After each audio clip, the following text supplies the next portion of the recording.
Les amis du Congo-Brazzaville, nous tenons à vous dire un grand bonjour. Les amis africains, les amis européens, canadiens, américains. Bien, nous sommes bien dans la journée du 16 octobre 2017 et nous menons cette conversation à partir de Toronto au Canada. Permettez-nous de voir si on peut inviter quelques amis qui peuvent se joindre à notre conversation. On va essayer de voir si on peut inviter quelques amis rapidement avant que nous n'amorcions cette petite conversation de quelques minutes. On va voir s'il y a des amis qui peuvent nous rejoindre dans cette conversation rapidement. Donc, donnez-nous juste un instant. On va essayer de voir si on a quelques amis en ligne. On va essayer de les inviter à nous rejoindre rapidement. Bon, je crois que on a pu quand même joindre quelques amis et puis on va voir rapidement. Donnez-nous un instant s'il vous plaît. On va essayer. Bon, voilà. Bon, voilà. Ok. Je crois que là c'est bon. Voilà. Ben, excusez-nous parce qu'il était nécessaire que nous puissions inviter quelques amis. Nous allons rapidement aborder ce sujet. Le Congo vit d'une crise énorme. Donc vous avez vu que après la période apocalyptique créée par Denis Sassou Nguesso sur les ressources naturelles de ce pays, éventuellement le pillage de l'argent des fonds du Congo, et l'homme se tourne vers un autre visage, c'est-à-dire récupérer les terres du pool, les terres des Grands Niari. Quand on parle des Grands Niari, ici on fait état au département de la Bouenza, de la Lekumu et du Niari. Vous voyez? Donc l'homme est maintenant sur ce point, c'est-à-dire récupérer ces terres et éventuellement les remettre auprès des Rwandais, auprès des Burundais et auprès des Ougandais. Vous connaissez un peu le comportement violent de ces gens-là. Les Rwandais sont déjà venus chez nous pour sauvegarder Denis Sassou Nguesso lors de son coup d'État de 1997. Les Rwandais ont massacré de nombreux Congolais avec des machettes, vous voyez. Et ce sont les mêmes gens qui vont faire revenir au Congo, vous voyez. Des gens qui prônent la violence.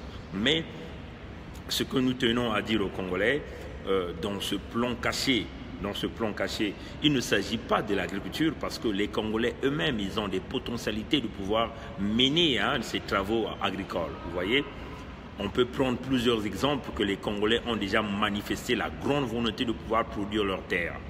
Vous vous souvenez de l'industrie Mansumba. Mansumba, c'est une industrie qui produisait du foufou à grande échelle au niveau du Congo-Brazzaville. Et ce foufou était même vendu à l'extérieur du Congo.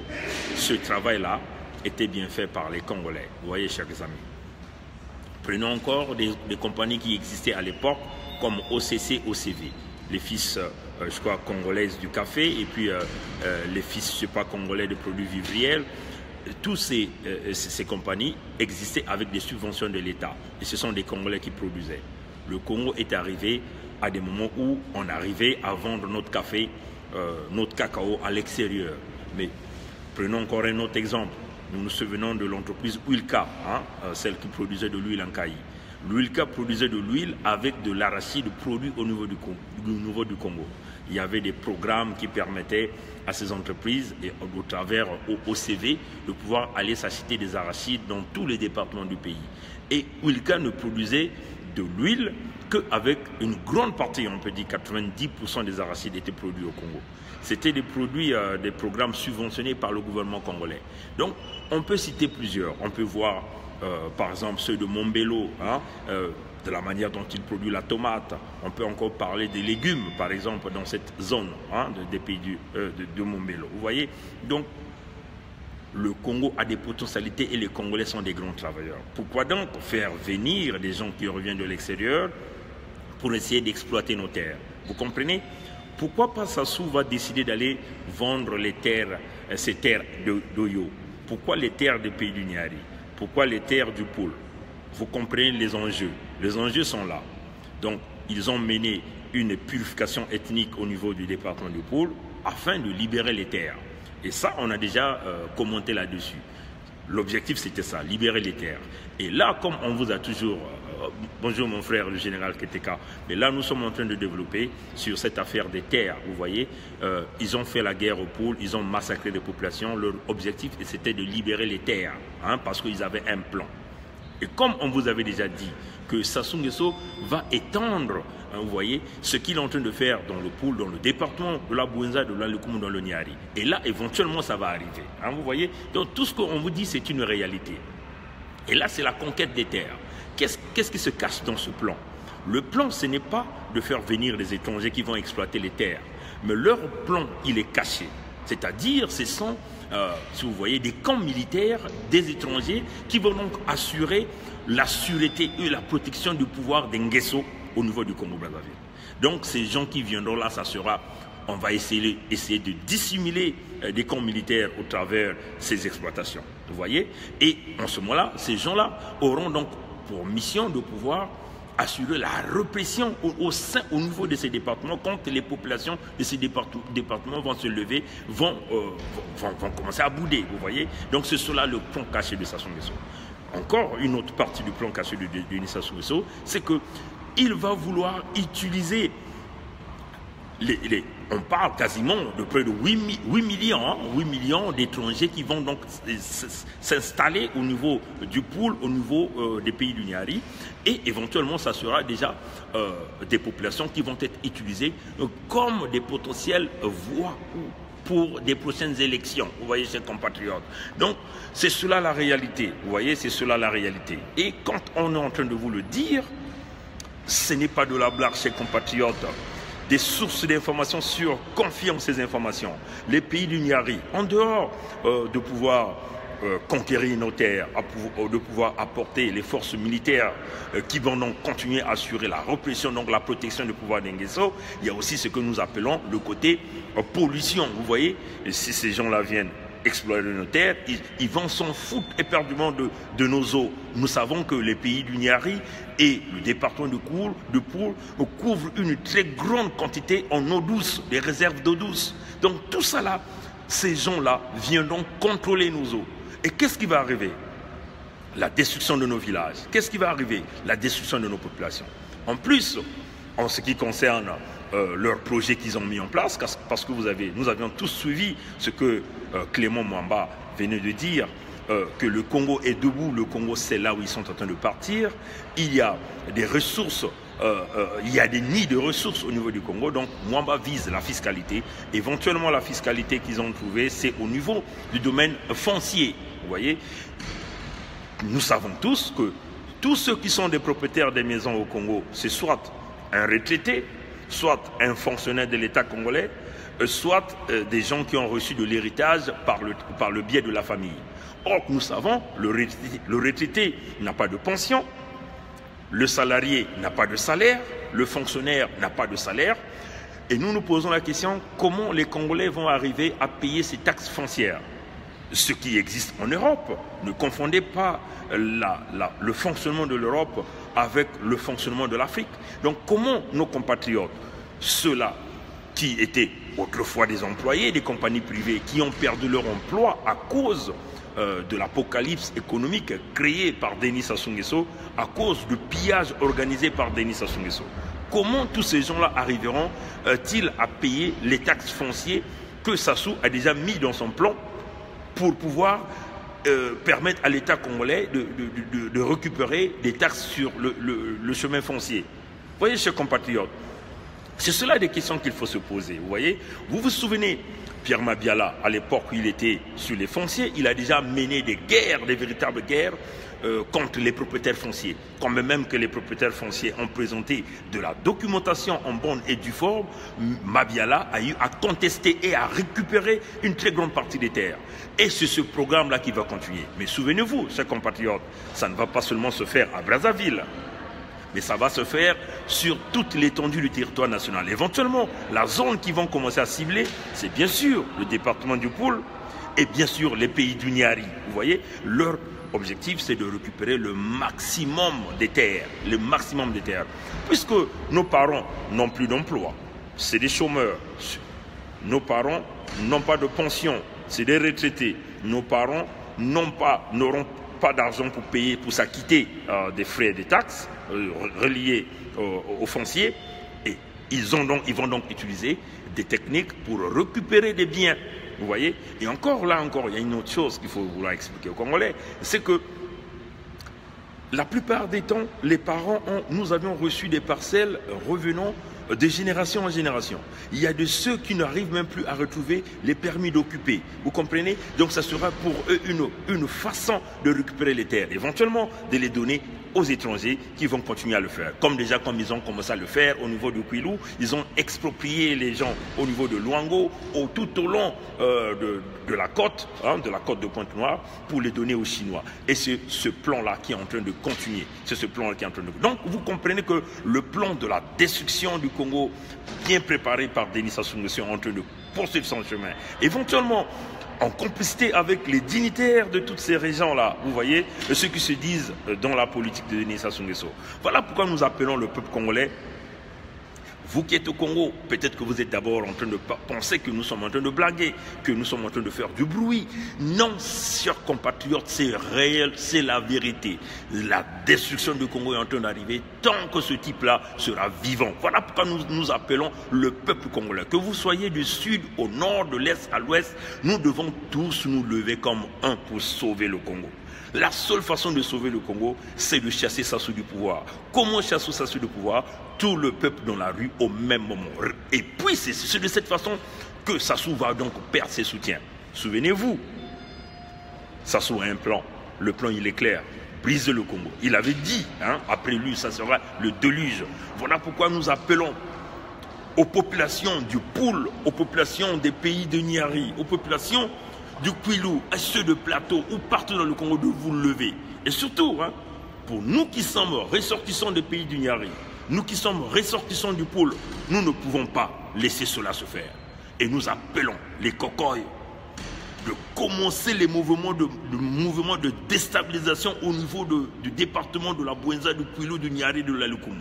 Nous appelons à tous les jeunes des pays du Niari de se lever et de défendre leur département. Nous appelons à tous les jeunes du département du Poul de se lever et de défendre leurs terres.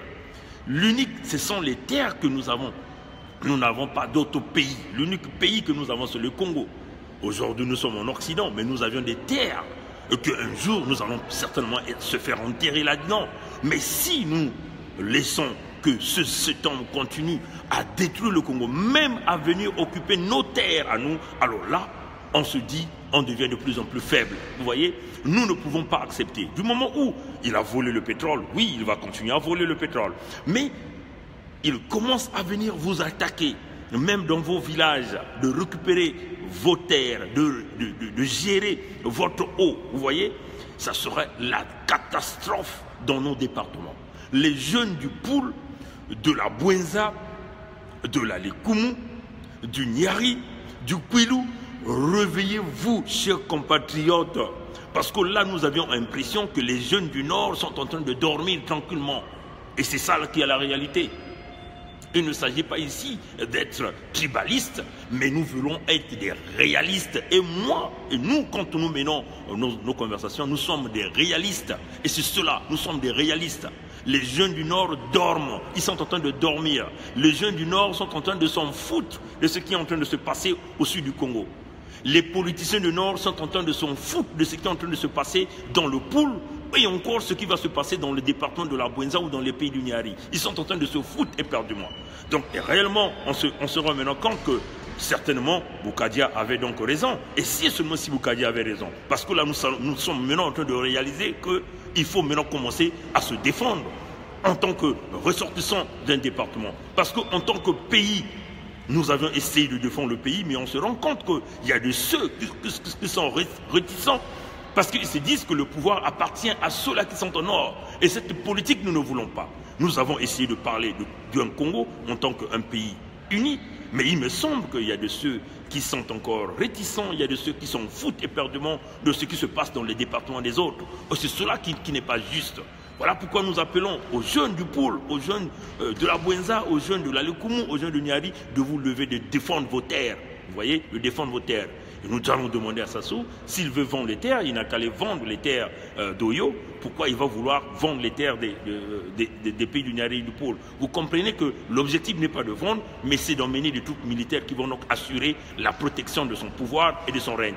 L'homme est prêt à tout pour se maintenir et se protéger. Parce que là où nous sommes, le mensonge du Parti Congolais du Travail et de Sassou Nguesso est arrivé à la fin et au sommet.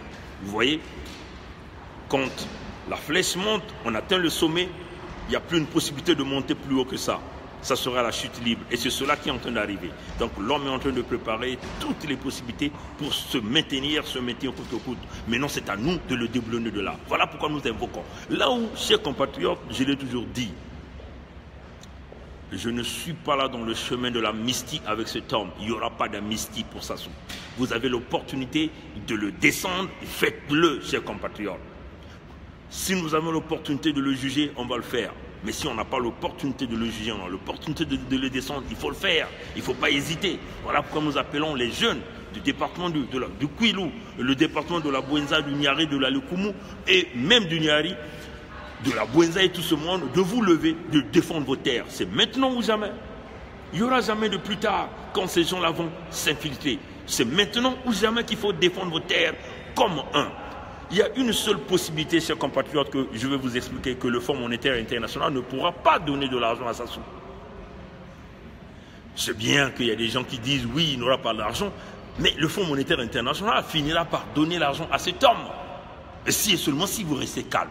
Mais si vous mettez le pays dans un état de déstabilisation totale, c'est-à-dire des émeutes dans tout le pays, en ce moment-là, le Congo va être classifié comme un pays non sécuritaire. Et cela fera que les experts du Fonds monétaire international ne peuvent plus revenir pour signer le contrat. Et en ce moment-là, Sassou n'aura pas de prêt. Et ceux qui le soutiennent, en ce moment-là, n'auront plus de choix pour dire, écoutez, le pays est quasiment ingouvernable, nous ne pouvons plus te soutenir, nous vous demandons donc de quitter. C'est cela le plan, ces compatriotes. Chers jeunes du Congo, c'est cela le plan. Il n'y a pas une autre façon de faire. Nous, si on avait des moyens, on achetait des missiles Stinger, on le faisait bombarder de là où il est. Ça, c'est clair. Mais on n'a pas les moyens parce que ce sont des équipements qui coûtent cher. Ceux qui ont eu des moyens, par le biais du peuple congolais, ceux qui ont pillé un peu le moyen de l'État congolais, qui sont à l'extérieur, qui se disent opposants, sont même incapables de remettre le 1/10 de ce qu'ils ont pris dans la caisse de l'État. Vous voyez? Et tout le monde est en train de chercher de l'aide. Chers compatriotes, soyez-en sûrs, l'aide ne viendra ni de l'Occident. L'aide ne reviendra jamais des pays industrialisés. Ça sera que de nous-mêmes. Il faut que nous utilisions les moyens que nous avons. Or, les moyens que nous avions, ce sont des moyens humains. Donc, éventuellement, la population du Congo, c'est à vous. La seule façon, aller dans la rue, c'est tout. Il va massacrer. À un certain moment, les gens vont en avoir marre. Vous voyez? Vous voyez ce qui se passe au Togo? C'est tout un peuple qui est debout. Il n'y a pas un dictateur? Oui, il y a un dictateur. Il n'y a pas quelqu'un qui tire sur des gens? Oui, mais Faure Gnassingbé partira. Chers compatriotes, un homme averti en vaut deux. Tel était mon coup de gueule d'aujourd'hui. Et nous appelons les jeunes Congolais à la conscience parce que le pays est en train de s'autodétruire. Arrêtez de boire, arrêtez de crier que oui, nous ici ça va pas. Il n'y aura pas d'emploi. Vous voyez, le CHU, au lieu de trouver la solution, il décide carrément de fermer. Et leur ministre Mungala vient dire, oui, il y a le service minimum. Il est très fier de publier ce tweet. Dommage. Jeune Congolais, prends ton avenir en main. L'avenir de tes enfants, l'avenir de ton pays. Si nous nous battons pour le Congo, c'est parce que c'est notre pays. C'est parce que nous voulons que ce pays-là soit libre. Ne pensez pas que nous souffrons en Occident. Pas du tout. On pouvait s'en foutre, vivre notre vie tranquillement, mais on le fait, c'est pour vous. Mais c'est à vous de prendre la conscience. Nous essayons de faire notre part dans le combat que nous menons à l'extérieur, en vous donnant des instructions, en vous donnant de l'instruction, en vous donnant des informations. Le reste, c'est vous qui êtes sur le terrain qui doivent mener ces mouvements. Le temps de la manne est terminé. Vous voyez? Aide-toi, le ciel t'aidera. Si tu restes calme, assis, ne crois pas que l'aide va venir de qui que ce soit. L'aide ne viendra que de toi-même. Bats-toi d'abord et tu verras. que plusieurs portes vont s'ouvrir. Jeunes Congolais, tel était mon coup de gueule et nous vous disons une bonne journée et que Dieu bénisse le Congo, Dieu bénisse les femmes congolaises pour que ces femmes-là comprennent que le combat n'est pas seulement un combat des hommes, mais un combat de toute une nation. Vous les femmes, nous avons besoin de vous. Nous allons parler de l'émancipation de la femme pour former les femmes congolaises à occuper des grands postes. Parce que ce que ça souffre, que les jeunes Congolaises comprennent que si on ne se lance pas dans ce combat, ça sera l'hécatombe. Si nous ne touchons pas à l'intégrité physique de Sassou, ça sera l'hécatombe de ce pays. Ne vous en faites pas, mais le pays est déjà englouti par une dette énorme. Et si cet homme continue à le faire, il va récupérer les terres. Déjà au Kwilu, il est en train de le faire. Il va construire une base navale militaire chinoise. Il va emmener les troupes rwandaises et ougandaises dans nos terres du Poul, de la Bouenza, de la Lukumu et du Nyari. Sous l'étiquette de l'agriculture, le pays va être difficile. Et toute élection qui sera organisée, il n'y a que des Nguesso qui seront des vainqueurs parce qu'ils auront des gens qui voteront pour eux. On parle de 8 millions des étrangers qui vont venir pour faire l'agriculture dans ce pays. Vous comprenez que ça fera 2 fois la population du Congo actuelle. Un homme averti en vaut 2. Que Dieu bénisse la nation du Congo. Et que Dieu nous bénisse, nous aussi qui sommes en train de lutter. Nous aussi qui avons mis notre vie sur les médias, notre vie en jeu pour lutter pour ce pays. Et on vous dit, passez une bonne journée. Allez, au revoir.